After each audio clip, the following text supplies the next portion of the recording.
இங்க பாத்தீங்கன்னா இந்த ஆள் ஒரு பொண்ணு கிட்ட போயிட்டு கொடையை திருப்பிட்டு கொடுக்குறான். அந்த கொடையை ஓபன் பண்ணதுமே அது உள்ள இருந்து வந்த டெண்டகல்ஸ்லாம் அந்த பொண்ணை கொடை வழியே எடுத்துட்டு போயிடுது. அவன் மறுபடியும் அந்த கொடையை எடுத்துக்கிட்டு ஒரு ஹோட்டலுக்குமே போய் சாப்பிடுறான். வெளியே ரொம்ப மழை பெய்யறதுனால ஒரு ஃபேமிலியா அந்த கொடையை எடுத்துட்டு வெளியே போயிடுறாங்க. வெளியே வச்சு அவன் கொடையை காணாது எனக்கு ரொம்ப முக்கியம் சொல்லிட்டு இவனு பயங்கரமா கத்த ஆரம்பிக்கிறான். ஹோட்டலுக்கு வந்தவங்களோட அட்ரஸ்மே வாங்கிட்டு இவனு அங்க இருந்து கிளம்பிடுறான். இந்த கொடையை எடுத்துக்கிட்டு அந்த குட்டி பொண்ணு வீட்டு உள்ளேயும் போறாங்க. நைட் டைம்ல டெண்டகல்ஸ் வெளியே வந்து அந்த பொண்ணோட கண்ணத்தையுமே கிள்ளுது. இந்த பொண்ணு பயந்து போயிட்டு ஆயா ரூம்லயே போய் பத்துக்கிறாங்க. ஹோட்டல்ல வாங்கின அட்ரஸ் வச்சு இவனு வீடு வீடா போயிட்டு அந்த கொடையை தேடிக்கிட்டே இருக்கான். ஒரு 2 பேர் சேர்ந்து இவனை ரோட்லயே அடிச்சு போட்டு இவனை தூக்கிட்டு போயிடுறானுங்க. இவங்க கிட்ட இருக்கிற பண நகையை வாங்குறதுக்காக இவனையும் கட்டி போட்டு மிரட்டுறானுங்க. டக்குன்னு பார்த்தா இவன் உடம்புல இருந்து டெண்டகல்ஸ் எல்லாம் வெளியே வந்தா அவனுக்கு 2 பேருமே கொன்னுறான்.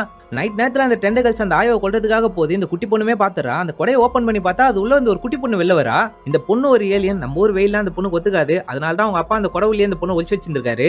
மனுஷங்களை இந்த பொண்ணு எவ்வளவுக்கு எவ்வளவு சாப்பிடுறாங்களோ அந்த அளவுக்கு அவங்க அப்பாவுக்கு சக்தி கிடைக்கும். அதனால தான் இந்த பொண்ணு யூஸ் பண்ணிக்கிட்டு இருக்காரு.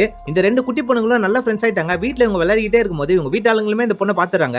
அந்த குட்டி பொண்ணை பார்த்து பயந்துட்டு இது ஒரு பேய்மா, அது பக்கத்துல நிக்காதன்னு சொல்லிட்டு அவங்க பொண்ணுமே கூப்பிட்டுக்கிறாங்க. வீட்டாளுங்களும் இந்த குட்டி எலியனை மட்ட பண்ணிடலாம் சொல்லி பாக்குறாங்க. அந்த நேரத்துல அப்பா எலியனும் வீட்டு உள்ள என்ட்ரி ஆகுது.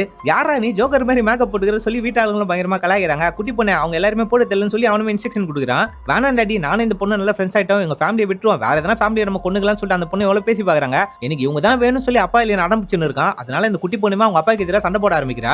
அப்பா மேலேயே கையை வைக்கிறான்னு சொல்லிட்டு கழுத்தை பிடிச்சி முறுக்கி தூக்கி வச்சிருக்காரு.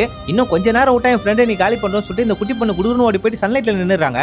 ஃப்ரெண்டு குடும்பத்தை காப்பாத்த குட்டி எலியன் வெயில நின்னதுனால அதுவும் எரிஞ்சு போயிடுது. அதனால அவங்க அப்பாவும் இறந்து போயிடுறாரு. அங்க இருக்க சவப்பு கொடையை பார்த்து அந்த குட்டி பொண்ணு அழ ஆரம்பிக்கிறா. அப்படி இந்த படத்தை முடிக்கிறாங்க.